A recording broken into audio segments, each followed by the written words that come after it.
isang taunang military exercise ng Pilipinas at Estados Unidos na naglalayong palakasin ang depensa ng bansa sa harap ng tumitinding tensyon sa South China Sea. Isa sa mga tampok na kaganapan sa mga war games ngayong taon ay ang pagtesting sa Spider Air Defense System, isang makabagong surface-to-air missile system na nagmumula pa sa Israel. Sa mga makabagong armas na bigay ng Israel sa Pilipinas, bakit tahasang tinutulan ng China ang pagtulong ng Israel sa Pilipinas? Takot na nga ba ito? Yan ang ating aalamin.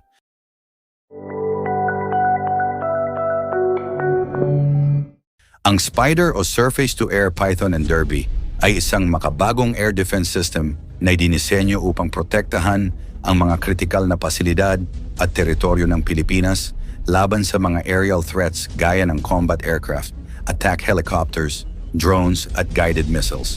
Bahagi ito ng malawakang plano ng Armed Forces of the Philippines, AFP, na mag-upgrade ng kanilang kagamitan sa ilalim ng AFP Modernization Program. Ayon kay Colonel Michael Logico, Executive Agent ng Balikatan 2024, gagamitin ang Spider sa Integrated Air Missile Defense Exercises na isasagawa sa Central Luzon.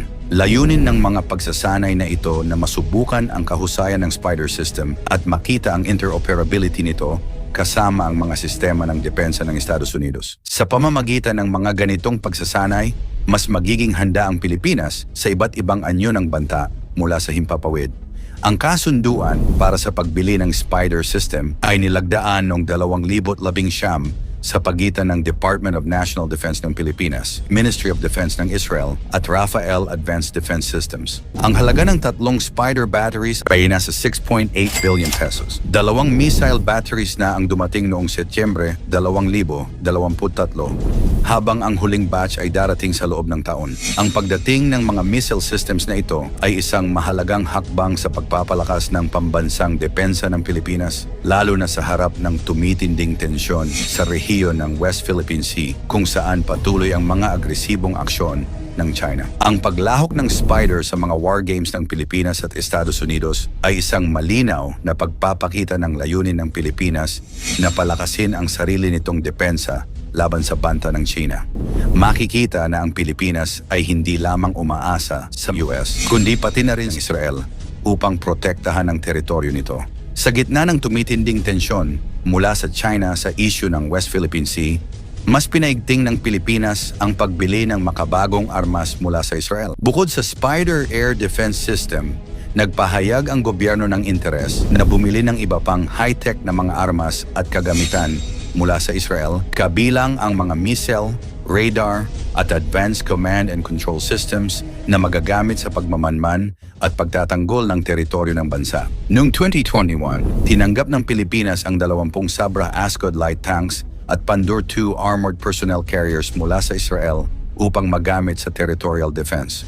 Pinapatibay nito ang kakayahan ng bansa na ipagtanggol ang sarili laban sa mga puwersang nanghihimasok, lalo na sa mga pinagtatalunang bahagi ng West Philippine Sea. Patuloy na binibigyang diin ng mga opisyal ng gobyerno na ang pagbili ng mga makabagong kagamitang ito ay hindi para sa pag-uudyok ng digmaan, kundi para sa pagpapanatili ng kapayapaan at pagtatanggol sa karapatan ng bansa. Sa kabila ng mga pangako ng diplomasya, tila hindi sapat ang mga hakbang na ito para pigilan ang agresibong aksyon ng China sa rehiyon. Ang pagdating ng Spider system ay hindi lamang para sa proteksyon mula sa mga air attacks, kundi pati na rin sa pagpapakita ng kahandaan ng Pilipinas na protektahan ang mga kritikal na bahagi ng bansa tulad ng military bases at mga sentrong ekonomikal. Sa tulong ng military cooperation ng Israel at US, higit na pinatatatag ng Pilipinas ang kanyang depensa laban sa anumang uri ng banta mula sa China. Kasaysayan ng bilateral na relasyon ng Israel at Pilipinas. Ang ugnayan ng Pilipinas at Israel ay may mahabang kasaysayan ng pagkakaibigan na nagsimula pa noong dekada 1930. Isa sa mga unang hakbang tungo sa matibay na samahan ay nang isagawa ni Pangulong Manuel Quezon ang Open Door Policy, kung saan tinanggap ng Pilipinas ang higit 1,300 Jewish refugees mula sa Europa noong kasagsagan ng Nazi persecution. Ang aksyong ito ng Pilipinas ang naging dahilan kung bakit hindi kailangan ng visa ng mga Pilipino kapag bumibisita sa Israel. At ganun din ang Israeli tourists na pumupunta sa bansa. Bukod dito, patuloy na pinalalakas ng dalawang bansa ang kanilang kooperasyon sa iba't ibang larangan tulad ng defense, agrikultura at teknolohiya na nagiging pundasyon ng matibay na ugnayang pang-internasyonal.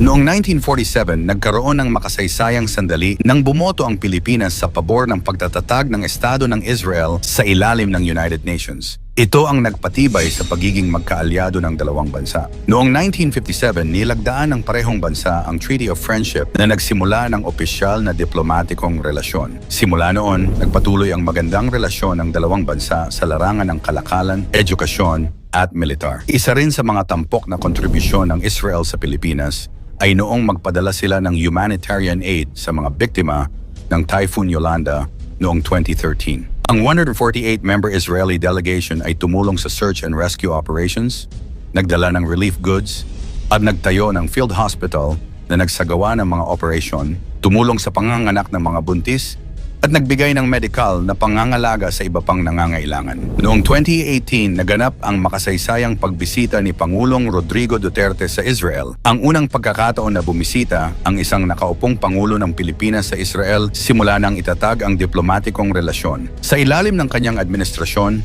lumawak ang kooperasyon sa pagitan ng dalawang bansa, lalo na sa larangan ng militar, kalusugan at kalakalan. Sa tumitinding tensyon sa rehiyon ng West Philippine Sea, lalo na sa mga agresibong hakbang ng China, kinikilala ng Pilipinas ang kahalagahan ng malapit na pakikipagtulungan sa mga kaalyado tulad ng Israel at Estados Unidos. Ang mga makabagong armas na gaya ng Spider Air Defense System ay nagbibigay sa Pilipinas ng pagkakataong protektahan ang sarili mula sa mga banta ng mga dayuhang puwersa. Higit pa rito, ang pagdating ng mga bagong defense systems mula sa Israel at ang taunang balikatan exercises ay isang malinaw na mensahe sa China. Hindi magdadalawang isip ang Pilipinas na gamitin ang tulong ng kanyang mga kaalyado upang protektahan ang kanyang karapatan sa teritoryo nito. Bagamat mahalaga ang diplomasya, hindi maikakaila na ang mga bagong teknolohiya at kooperasyong militar ay nagbibigay ng kumpiyansa sa bansa na ipagtanggol ang sarili sa gitna ng mga alitan. Sa kasaysayan ng ugnayan ng Israel at Pilipinas, ipinapakita nito na ang tunay na pagkakaibigan ay hindi lamang sa panahon ng kapayapaan, kundi pati sa oras ng kagipitan. Ang kanilang bilateral na relasyon ay hindi lamang sa diplomatikong aspeto, kundi pati na rin sa pagpapalakas ng depensa at seguridad ng Pilipinas sa harap ng banta ng mga dayuhang puwersa.